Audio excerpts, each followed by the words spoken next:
Assalamualaikum warahmatullahi wabarakatuh. A'udzu billahi minasyaitonir rajim. Bismillahirrahmanirrahim. Alhamdulillahirabbil alamin alladzi hadana ila siratal mustaqim. Wassalatu wassalamu ala asyrafil anbiya wal mursalin sayyidina wa maulana Muhammad wa ala alihi wa sahbihi ajma'in. Amma ba'du. Qala Allah Ta'ala fi kitabihil karim. A'udzu billahi minasyaitonir rajim. Bismillahirrahmanirrahim. Wal 'asri innal insana lafi khusrin illa alladzina amanu wa 'amilus solihati wa tawassaw bil haqqi wa tawassaw bis sabr. Hadratal muhtaramin, para jemaah salat zuhur Masjid Al Muhajirin yang insyaallah dimuliakan oleh Allah. Kembali kita ketemu dalam majelis taklim ini. Mudah-mudahan hadirnya kita ini menambah bobot, menambah kesempurnaan ibadah Ramadan kita, insyaallah. Amin ya rabbal alamin. Ibu dan bapak sekalian, hari ini saya akan membahas tentang misteri waktu. Misteri waktu. Alhamdulillah Islam ini sudah berkembang sejak 15 abad yang lalu. Apa yang disampaikan oleh Nabi Muhammad, risalah-risalahnya terus tumbuh dan berkembang. Kalau kita amati Islam sebagaimana difirmankan oleh Allah, al-yauma akmaltu lakum dinakum wa atmamtu alaikum ni'mati wa raditu lakum al-islam madinah. Allah telah berfirman bahwa Islam itu adalah agama yang sempurna. Kesempurnaan itu sudah bisa kita lihat dengan tumbuh dan semakin tumbuh kembangnya umat Islam di dunia. Salah satu agama yang sangat mencermati waktu yaitu Islam. Sehingga astronomi atau ilmu falak itu sudah berkembang sejak tahun dan sejak zaman kekhalifahan. Karena itu menjadi kebutuhan. Jadi jadwalul awqat untuk sholat, baik itu berdasarkan qamariyah atau syamsiyah, itu betul-betul dicermati oleh para ulama, alim ulama. Jadi sampai detik dan menit, coba detik dan menit dan detik. Ini luar biasa Bapak Ibu sekalian. Sampai mencermati ke sana, bagaimana menentukan sahnya sholat, masuk waktu dan sebagainya. Ini luar biasa Ibu Bapak sekalian. Dan itu semua juga terus dikaji. Al-Quran itu dikaji. Karena perputaran waktu berdasarkan qamariyah atau syamsiyah itu bisa memperkirakan berapa umur bumi ini. Umur batuan, umur peninggalan purbakala dan sebagainya, itu bisa. Jadi misteri dari waktu ini luar biasa. Tadi pada muqaddimah saya bacakan wal 'asri innal insana lafi khusr. Wal 'asri, demi masa, demi waktu.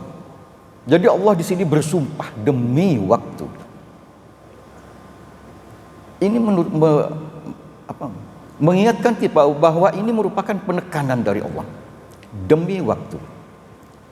Maka setelah kita cermati betul, waktu ini memang tidak pernah berulang dan terus maju ke depan. Jadi irreversible, tidak bisa diputar balik, tidak bisa. Jadi demi waktu, modal dasar kita dalam hidup dan kehidupan yang sudah scarce, artinya sudah langka karena kita sibuk dengan berbagai urusan. Dan itu menjadi tumpuan apa yang kita perbuat di dalam waktu itu. Maka Allah menurunkan surat ini, Al-'Asr.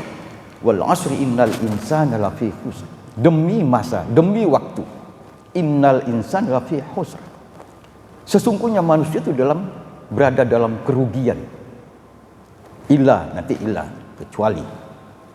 Jadi di dalam peringatan ini, kalau kita tidak berbuat sesuatu, kita sudah membelanjakan 24 jam sehari. 7 hari dalam 1 minggu. Jadi kalau dari menit ke menit, jam ke jam, hari ke hari tanpa kegiatan, artinya tanpa amal soleh gitu, maka di sini hampa. Kita sudah membelajarkan waktu, maka terus ini kita kaji bagaimana kita terus mengisi waktu itu. Jadi di sini dikatakan innal insana lafi khusr. Jadi sesungguhnya manusia itu berada dalam kerugian illal ladzina amanu wa amilus sholihat. Illal ladzina amanu di sini bagaimana rukun iman. Ya, kemarin kita berbicara muhasabah pada Allah, pada malaikat, pada kitab, pada malaikat, kitab, pada rasul dan sebagainya, pada qada dan qadar, pada hari kiamat.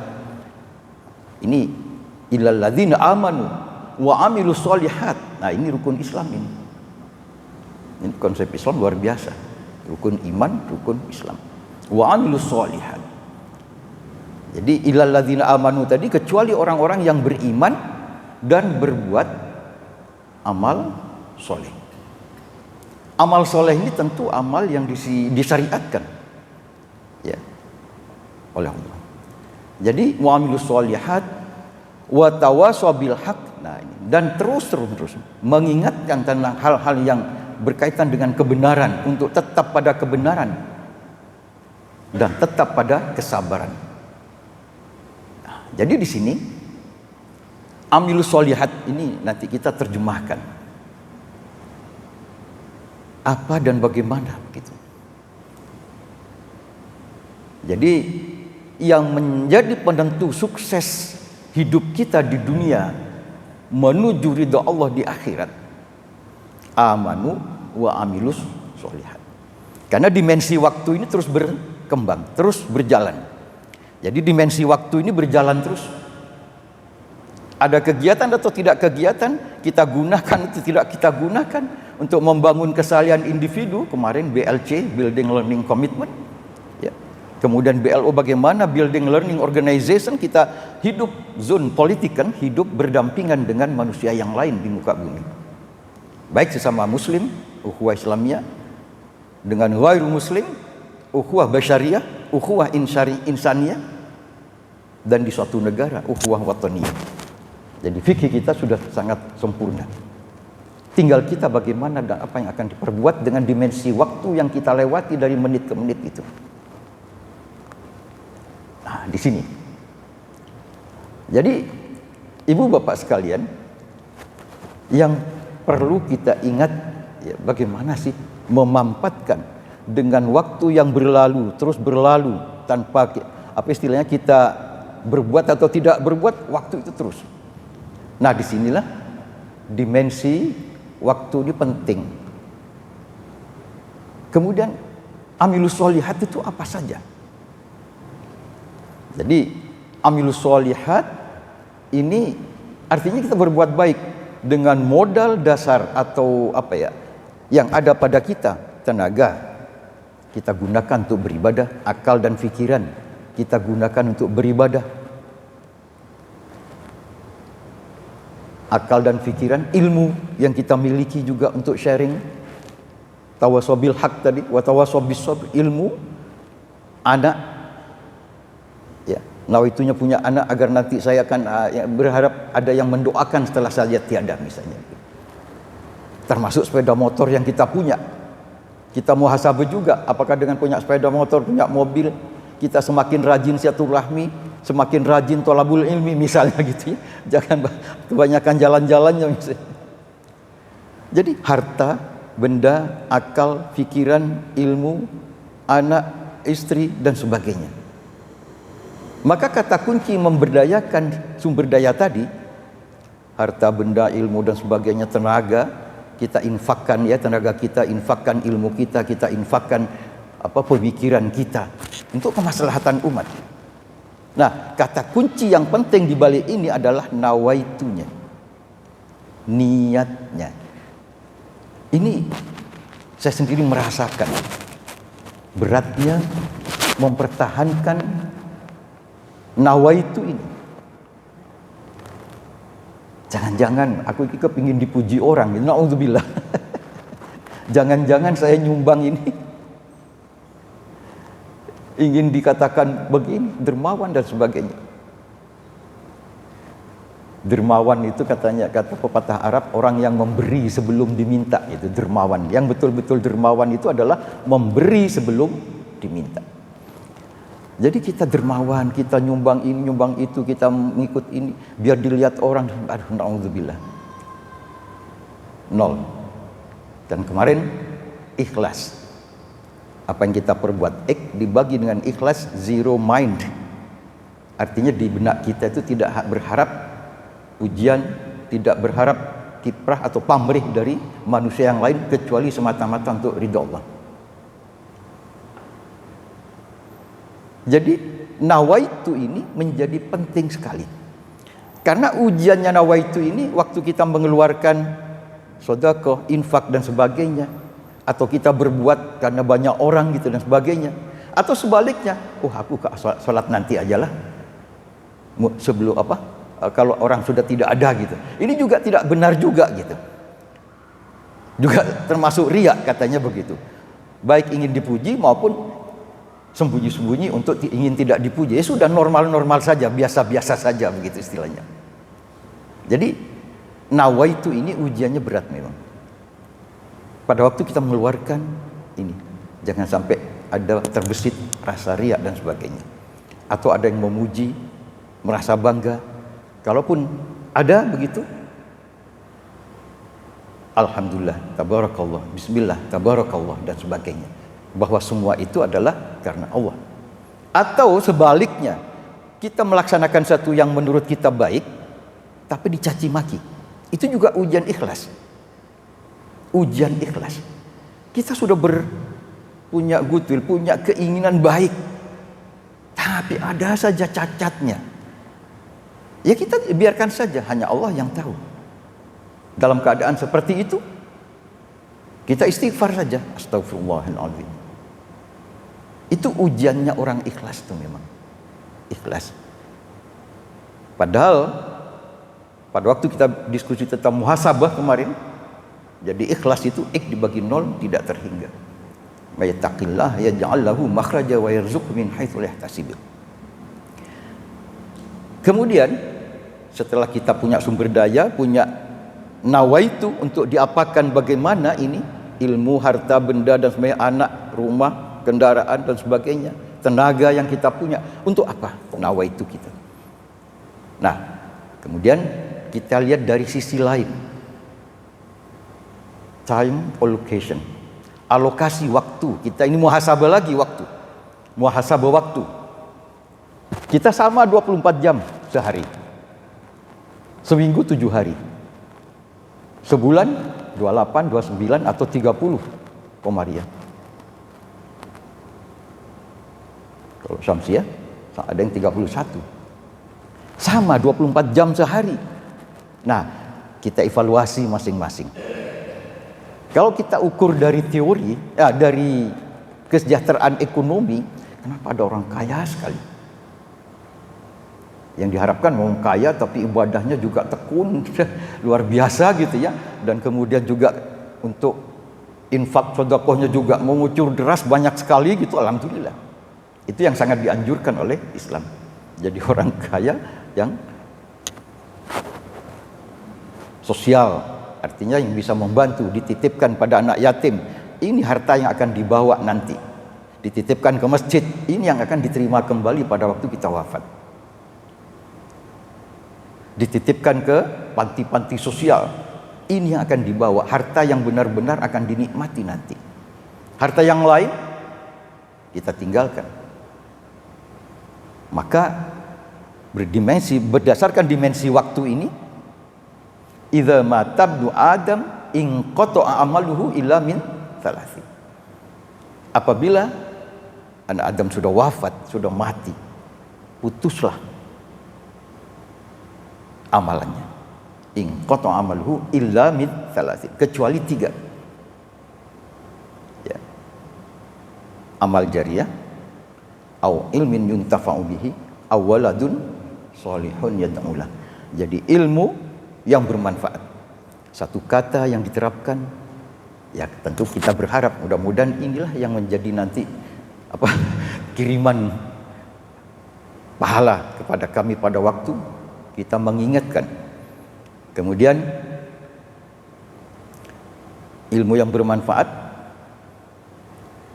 harta atau amal jariah ya, yang terus mengalir, awaladun solihun yad'u lahu, atau anak soleh yang mendoakan. Jangan sampai nanti kita digugat pada waktu masuk surga, digugat oleh anak dan cucu kita karena memang kita tidak pernah mengingatkan atau tidak pernah mengajarkan bagaimana. In qata'a amaluhu illa min salatin. Jadi artinya putus amalnya itu untuk dia menambah amalnya sendiri yang tidak bisa. Menambah amalannya sendiri yang tidak bisa. Tapi kiriman dari teman-teman kita yang masih hidup karena merasa dibantu dulu, ya Allah si A, si fulan sudah wafat, tak tunggakno ya Allah, mudah-mudahan diampuni dosanya, ditempatkan di tempat yang mulia, ditempatkan di Jannatun Naim, misalnya begitu, terus mengalir. Demikian juga kita pada leluhur kita juga seperti itu. Jadi ini yang kita sangat berharap. Jadi kecerdasan kita mengelola waktu, ada istilah manajemen 1 menit. Manajemen 1 menit, tapi bermakna bagi kehidupan. Itu tadi, nawaitu ikhlas. Nawaitu ikhlas. Bagaimana kita bisa terbebas dari ujian-ujian karena pujian, karena dicaci dan sebagainya. Ini yang penting, bagaimana kita menghadapkan diri pada Allah, ya, bagaimana amal kita itu bisa diridhoi oleh Allah. Dan itu sudah banyak sekali dibahas. Kemudian kalau kita lihat bagaimana evaluasi kita menggunakan waktu 24 jam per hari. Paling tidak itu ada 3 kriteria. John Sewu ini market production time. Yang pertama, bekerja di pasar kerja. Ini alokasi waktu pertama. Seberapa banyak kita bisa memperoleh kesejahteraan ekonomi dari aktivitas kita di pasar kerja. Artinya bekerja di pasar kerja itu market production time ini, akibat dari kita bekerja, kita memperoleh sesuatu, kemudian kita bisa membelanjakan kembali uang atau materi atau apapun ini. Bisa membelanjakan kembali. Ini kalau kita bekerja di pasar kerja. Kalau sudah purna ini biasanya ya termasuk saya ini, tapi alhamdulillah masih memberikan pengajaran kepada anak-anak didik masih. Kemudian yang kedua, home production time, bekerja di rumah tangga. Ini pekerjaan domestik. Pekerjaan di rumah tangga. Nyapu, produktif, nyapu. Masak, ibu-ibu masak nasi di rumah, nyuci, ngepel, nyuci mobil. Ini home production time.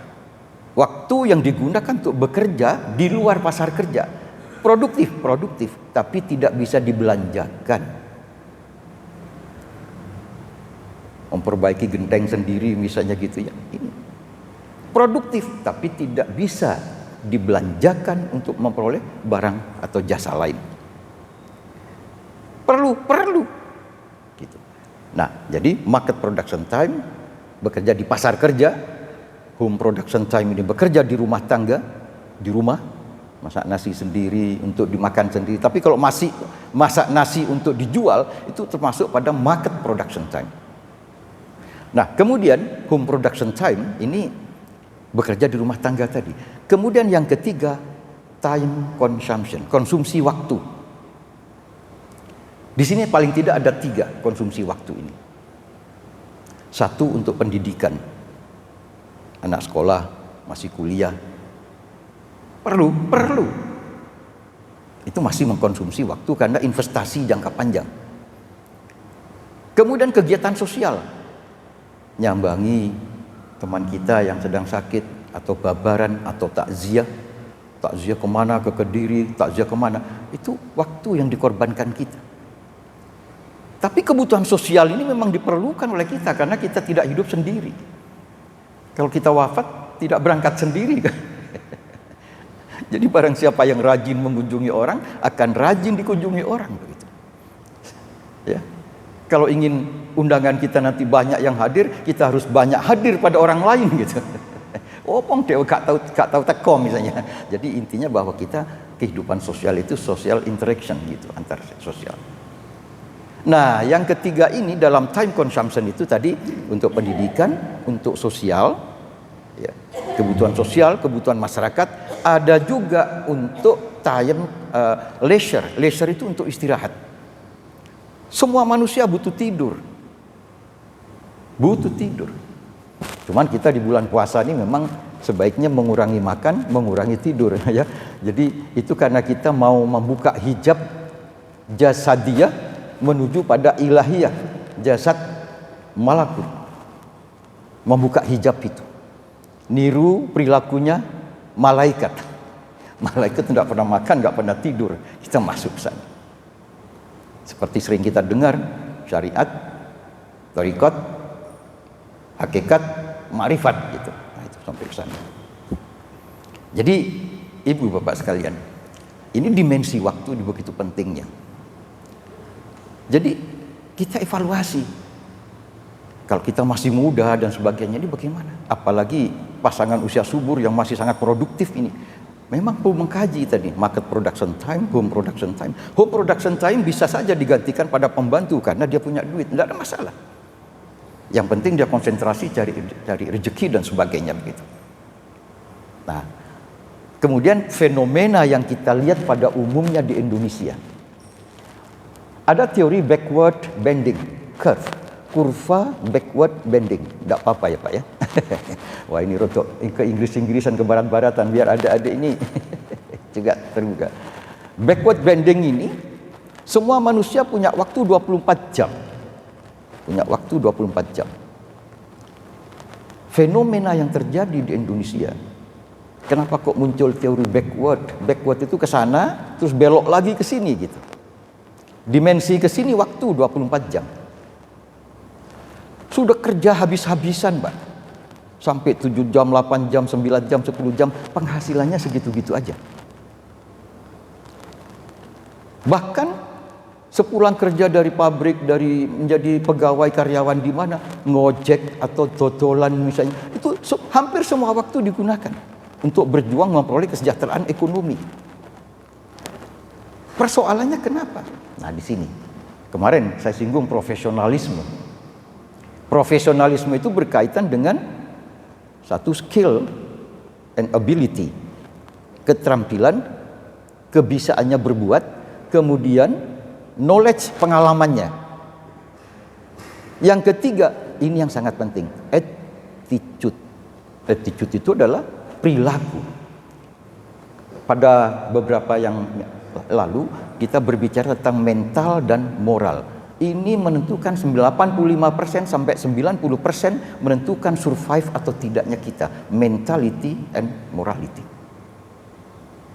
Itu masuk dalam komponen profesionalisme. Jadi kenapa income kita kok masih seperti itu saja gitu? Ya memang setiap orang profesinya beda, karena itu kembali pada manajemen kita. Kita itu adalah manajer terhadap waktu kita. Kita tuh manajer diri kita sendiri sebenarnya manajer. Bagaimana menjadi manajer sejati yang berpikiran besar? Ini. Dan ini sangat dianjurkan oleh Nabi bagaimana? Nah, kalau kita kaji, kita sebagai decision maker, sebagai penentu terhadap waktu ini mau digunakan apa? Iki kultum kok kesuwen ya tinggal. Enggak apa-apa ditinggal saja gitu kan. Toh nyampe di rumah juga mudah-mudahan ngaji gitu ya. Kalau tidur ya lain lagi gitu. Target kita ingin menyediakan bagi yang ingin memperoleh banyak. Yang ingin memperoleh sedikit, monggo ditinggalkan gitu kan. Tidak ada paksaan. Jangan sampai seperti kemarin di YouTube itu ada imam karena ketahuan, ya lihat, dilempari sandal dari belakang. Ada, ini lucu juga ya. Ini termasuk rakyat yang tidak patuh gitu. Kalau sholat bisa saja memisahkan diri karena dia khawatir ditinggal pesawat, ini bisa saja. Tapi dia pahala untuk keutamaan jamaahnya sudah lepas. Tapi jangan sampai melempar sandal seperti itu. Itu akhlaknya. Jadi untuk pendidikan, nyun sewu, karena guru itu ya harus digugu dan ditiru, ingin memberikan banyak. Ingin memberikan banyak. Bagi yang ingin memperoleh sedikit, minimalis, sudah. sudah sedikit tak apa-apa nak, saya bilang gitu. Saya ingin memberi kesempatan bagi temanmu yang ingin memperoleh banyak. Yang ingin memperoleh sedikit, silakan di luar. Tidak apa-apa, absen saja, keluar. Enggak. Tapi juga nggak mau keluar gitu. Jadi intinya bahwa sebetulnya profesionalisme itu menjadi penting untuk kita. Maka barang siapa ya, man aradad dunya fa alaihi bil ilmi, faman aradal akhirah fa alaihi bil ilmi, faman aradahuma fa alaihi bil ilmi. Barang siapa ingin sejahtera hidupnya di dunia, cari ilmu, sejahtera di akhirat, cari ilmu, sejahtera di dunia maupun akhirat, carilah ilmu. Nah, di sini profesionalisme itu. Dan disitulah sebetulnya bukan hanya untuk kita, tapi bagaimana berjuang untuk Islam. Berjuang untuk Islam. Kemudian kita ini manajer waktu. Kalau kita ingin dikatakan manajer yang sejati, ada 4 aspek dalam pengambilan keputusan. Yang pertama, kita harus sering mengambil keputusan. Artinya apa? Setiap langkah kita itu ada nawaitunya. Aku sekarang mau ke sana, mau takziah. Aku mau ke sana, mau silaturahim. Jadi jangan kemudian jalan terus tanpa nilai. Itu nawaitu, innamal a'malu bin niat. Kembali niat. Mau masuk kamar mandi? Niat. Pada waktu cawe tapi nggak usah diucapkan. Juga ada niat, ada doanya gitu kan. Jadi Islam itu luar biasa tertibnya. Jadi yang pertama harus sering mengatakan dalam hati bahwa ini nawaitu, itu sering mengambil keputusan. Yang kedua, keputusan itu cepat. Yang ketiga, tepat. Untuk butuh keputusan yang tepat, kita butuh informasi yang lengkap agar keputusan kita baik, matang gitu ya. Nah, yang keempat ini, keputusan itu besar. Keputusan yang besar itu bisa merubah hidup kita menjadi lebih baik. Anak kita dan sebagainya, decision sekarang untuk bagaimana investasi jangka panjang untuk bagi anak dan cucu ini menjadi jauh lebih baik. Dan nanti akan menjadi pemicu untuk dia mempunyai daya lenteng gitu ya, yang kuat sekali untuk itu. Jadi mulai dari kecil. Karena anak itu akan tumbuh berdasarkan kebiasaan dan pembiasaan di rumah. Proses internalisasi yang paling lama itu adalah di rumah. Kemudian di lingkungan pemukiman, di lingkungan sekolah ini. Jadi itu saja Ibu Bapak sekalian. Mudah-mudahan kajian kita ini bermanfaat untuk saya dan kita semuanya gitu ya. Karena bagaimanapun dimensi waktu itu menjadi tantangan untuk kita, bagaimana dan apa yang kita isikan dari waktu itu. Sehingga Nabi mengatakan akan rugi kalau kita sama dengan kemarin. Karena tidak semua membelanjakan 24 jam. Menghabiskan 24 jam kok sama. Maka hari ini harus lebih baik dan seterusnya. Sebetulnya banyak ajaran-ajaran Islam seperti Korean wisdom ya. Korean wisdom itu apa ya, semacam kearifan lokal, pepatah yang kemudian mempengaruhi banyak orang gitu. Apa yang ditulis di situ? Dikala orang lain tidur, kau harus bangun. Islam sudah mengajarkan orang lain tidur tidak qiyamul lail. Sudah. Tapi sejauh mana kita lakukan itu? Dikala orang lain tidur, kau harus bangun. Dikala orang lain bangun, kau harus berjalan. Dikala orang lain berjalan, kau harus berlari. Dikala orang lain berlari, kau harus terbang. Ini Korean wisdom yang memotivasi banyak. Sebetulnya kita ajaran untuk ini kan juga sudah ada. Termasuk di luar negeri misalnya, lady first gitu ya. Itu Nabi Muhammad setiap kali memberikan sesuatu kepada putra-putrinya, yang didahulukan itu putrinya. Anak cewek yang didahulukan, anak perempuan yang didahulukan. Baru. Kemudian orang Inggris, lady first gitu. Lady first gitu. Jadi Nabi Muhammad. Baiklah Ibu Bapak sekalian, mudah-mudahan apa yang kita sampaikan ini menjadi introspeksi untuk kita semua, terutama dalam memanfaatkan waktu kita.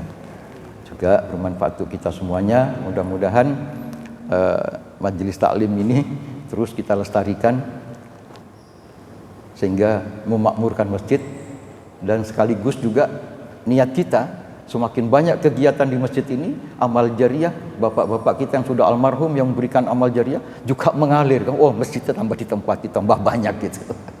Insya Allah, amin.